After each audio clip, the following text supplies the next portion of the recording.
से होती है, जहां एक कैदी बस अपने बगल में बैठे कैदी से कुछ हल्की फुल्की बातें करता है, लेकिन उसी पल उसकी जिंदगी पूरी तरह बदल जाती है, क्योंकि उसी छोटी सी बात ने जय के दिमाग में एक जबरदस्त भागने की योजना जगा दी थी।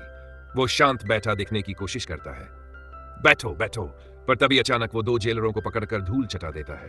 लेकिन अगले ही पल पूरी तरह हथियारों से लैस पुलिस फोर्स अंदर घुस आती है। एक झटके में जयगा को बेहोश कर दिया जाता है और उसे घसीटकर एक अंधेरे कमरे में बंद कर दिया जाता है। मगर किसी को अंदाजा नहीं था, यही तो उसकी असली भागने की शुरुआत थी। जय को रस्सी से उल्टा लटकाया जाता है, लेकिन वो वहीं से अपनी चाल चल देता है। वो चारों गार्ड्स को बेहोश करता है, उनमें से एक से चाबी झटक लेता है और हाथों की जंजीर से लॉक खोल देता है। थोड़ी देर बाद बाहर का गार्ड खटखटाने की आवाज सुनता है। वो झांक कर अंदर देखता है, पर तभी ए चीख निकल जाती है, क्योंकि अब जैग उसके पीछे ही खड़ा था। अगले ही सीन में जैग अब जेलर की वर्दी पहने हुए साइकिल को धकेलते हुए सभी गार्ड्स के सामने से बड़े आराम से निकल जाता है और ऐसे भाग जाता है जैसे कुछ हुआ ही न हो। लेकिन उसने अभी जेल क्यों तोड़ी? इतने शानदार फाइटिंग स्किल्स होने के बावजूद अभी क्यों? असल में उसी जेल में एक कैदी ने बताया था कि जय के छोटे भाई की विदेश में हत्या कर दी गई है।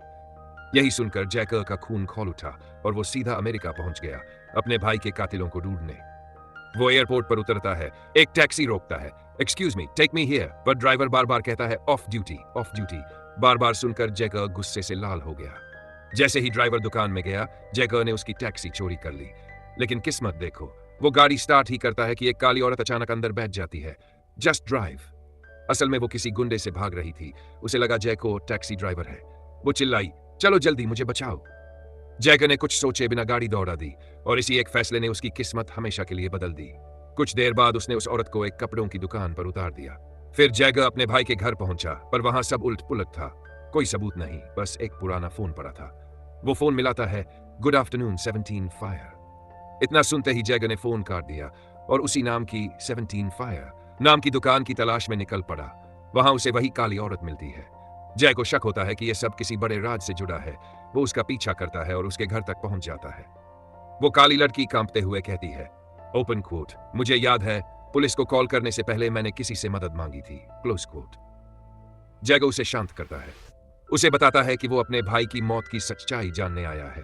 फिर वो उसे उसकी दुकान का फोन नंबर दिखाता है, शायद वहां कोई सुराग हो। लड़की नंबर देखते ही चौंक जाती है, ये तो मेरे भाई हेवन का नंबर है।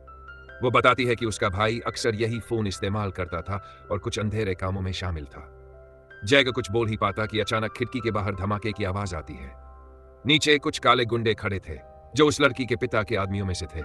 लड़की डर जाती है और कहती है, ओपन कोर्ट, तुम भागो, खिड़की से कूद जाओ, वो तुम्हें मार डालेंगे। क्लोज कोर्ट, जैग हंसकर कहता है, आई लाइक दिस वे, और सीधे खिड़की से कूदकर भाग निकलता है। बाहर उसे एक आदमी मिलता है, अरे तुम यहां क्या कर रहे हो? मैं तो बॉस के लिए गिफ्ट लेकर आया हूं। ओह अच्छा, जाओ। और वो बिना शक किए जैगर को जाने देता है। जैगर अब फिर अपने भाई के घर लौटता है। कमरा बिखरा हुआ है, हर चीज तहस नहस। स्पष्ट था कोई कुछ ढूंढ गया था। अचानक उसका पैर एक फोटो पर पड़ता है। पीछे कुछ निशान दिखते हैं। वो सीधे अंडरग्राउंड गैराज में जाता है, जहां उसे भाई की पुरानी कार और अंदर से एक टूटी हुई छड़ी मिलती है। वो छड़ी खोलता है तो अंदर से निकलती है एक कागज की चिट्ठी, जिस पर कई पते और लोकेशन लिखे होते हैं। दूसरी ओर एक ब्लैक गैंग लीडर इन्हीं जमीनों की डीड्स एक अमीर गोरे व्यापारी को बेचने जा रहा था, लेकिन सौदे के बीच में उसने मना कर दिया। उसका बेटा हेवन गुस्से में पागल हो गया। उसने अपने पिता को ही धमकाया, यहां तक कि अपनी बहन वही काली लड़की को पकड़ लिया। ओपन कोर्ट, साइन करो ये ट्रांसफर पेपर्स, नहीं तो मैं अपने ही खून को खत्म कर दूंगा। क्लोज कोर्ट, कमरे में गोलियां तैयार, बॉडीगार्ड्स हथियार निकाल चुके थे। वो गोरा आदमी डर के मारे टेबल से डीड्स उठाता है और भागता हुआ हेलीकॉप्टर की तरफ चला जाता है। लेकिन हेलीकॉप्टर के उड़ते ही कागज नीचे गिर जाते हैं और वो डीड्स हेवन के हाथ में आ जाते हैं। तभी पीछे से आवाज आती है, ओपन कोर्ट, क्यों मारा तूने मेरे भाई को? क्लोज कोर्ट, हेवन ठंडी हंसी हंसता है, सिर्फ तेरे भाई को नहीं, मैंने तेरे बाप को भी मारा था, सिर्फ चाइना टाउन की जमीनें पाने के लिए।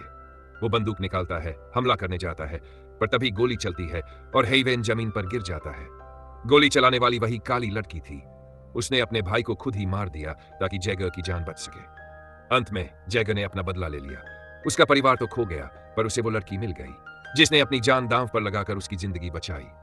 दोनों ने सारे झगड़े छोड़कर सुकून भरी नई जिंदगी शुरू की, जहां न जेल थी न हिंसा, सिर्फ एक नई शुरुआत। और इसी के साथ खत्म होती है जय की ये रोमांचक कहानी, जहां बदले की आग ने उसे नरक से निकाला, पर मोहब्बत ने आखिरकार उसे इंसान बना दिया।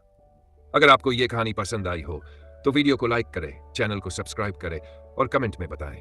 अगर आप जैक की जगह होते तो क्या माफ कर देते हेवेन को? ऐसी ही और खतरनाक बदले की कहानियों के लिए जुड़े रहिए। मिलते हैं अगले वीडियो।